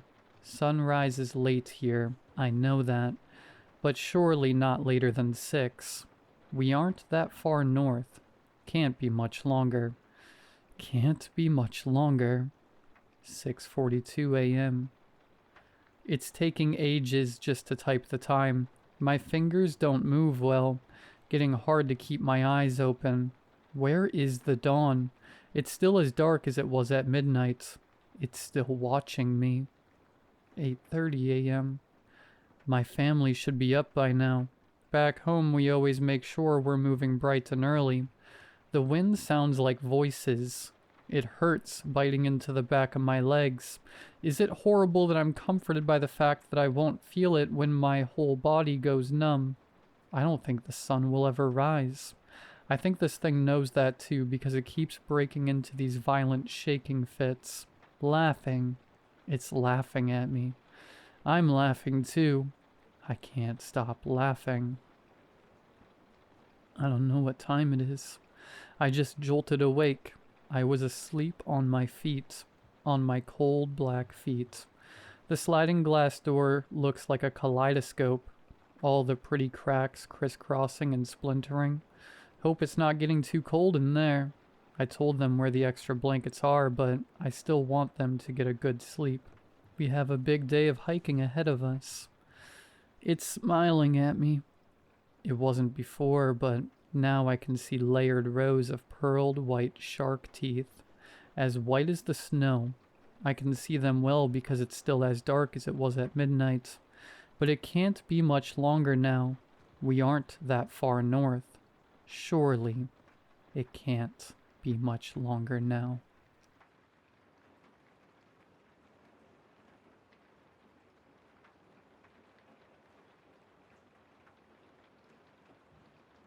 The house was a steal. That should have been the first red flag. A 3-bedroom craftsman with a wraparound porch for less than the cost of my cramped 2-bedroom apartment. It was in a quiet, secluded division called Maple Creek, where all the lawns were impossibly green and the neighbors waved with all 5 fingers.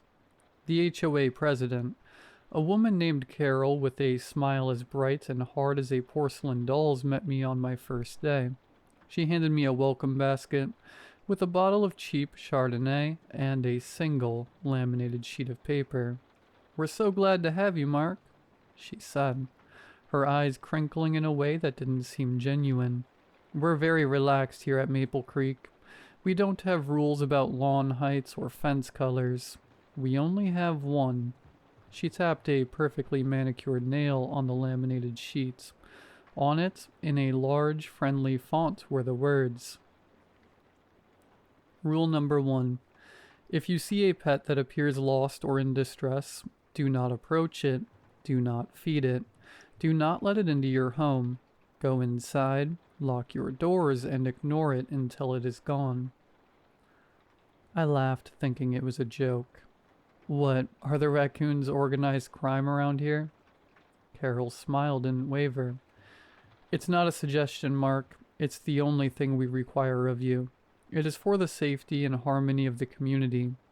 Her tone was light, but her eyes were dead serious. It was the first time I felt a chill in the warm afternoon air. For the first month, it was perfect. Quiet, peaceful. I almost forgot about the bizarre rule. I'd see people walking their dogs on leashes, cats sunning themselves on porches.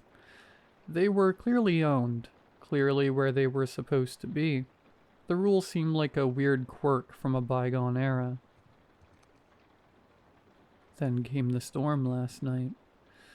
It was a real gully washer, with thunder that shook the windows and rain that came down in sheets. It was around midnight when I heard it, a sound that cut through the noise of the storm, a pathetic, high-pitched whine.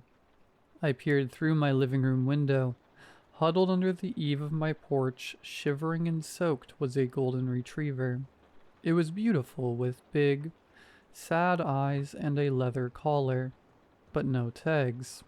Every time the thunder cracked, it would press itself against my door and cry. My heart broke. The laminated card was sitting on my counter, and Carol's words echoed in my head. Go inside, lock your doors, and ignore it. But how could I? It was just a dog, a scared, lost animal. What was the worst that could happen?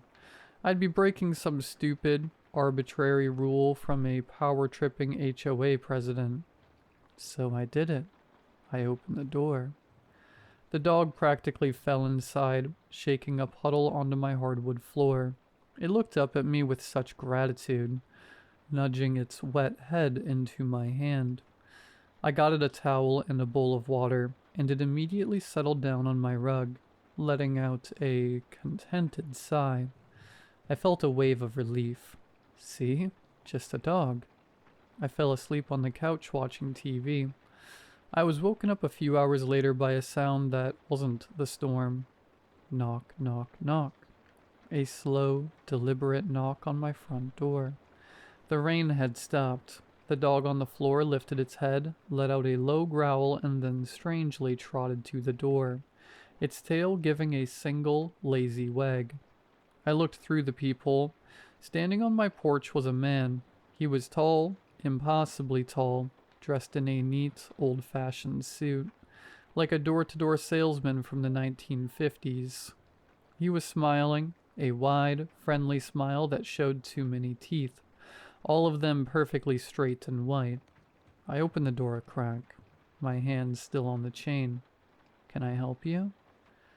Good evening, the man said, his voice smooth and pleasant. I do apologize for the late hour. I believe you found my dog. He gestured with his head toward the retriever, who was now sitting patiently at his feet, looking up at him. Oh, yeah, he was out in the storm, I said, my relief making me feel foolish for ever being scared. Glad you found him. The tall man's smile widened, stretching his face in a way that felt unnatural. He has a habit of getting out. He's a bit of a rascal. He leaned forward, his eyes, dark and unblinking, locking onto mine, but he's very good at his job. My blood ran cold. His job? The man chuckled, a dry, rustling sound. He reached down and patted the dog's head. Of course, he said, his gaze never leaving mine. His job is to find the kindest person in the neighborhood. He straightened up, his towering frame seeming to block out all the light from the porch. Thank you so much for your hospitality, the man said, his smile finally reaching his eyes, which now glinted with a terrifying, hungry light. He likes you very much. He decided he wants you to meet the rest of the family. My mind screamed at me to slam the door. Slam it, lock it, run. But my body wouldn't obey. I was a statue, my hand frozen on the door. The man's smile never faltered as he gave the door a gentle push. The brass security chain didn't snap or break.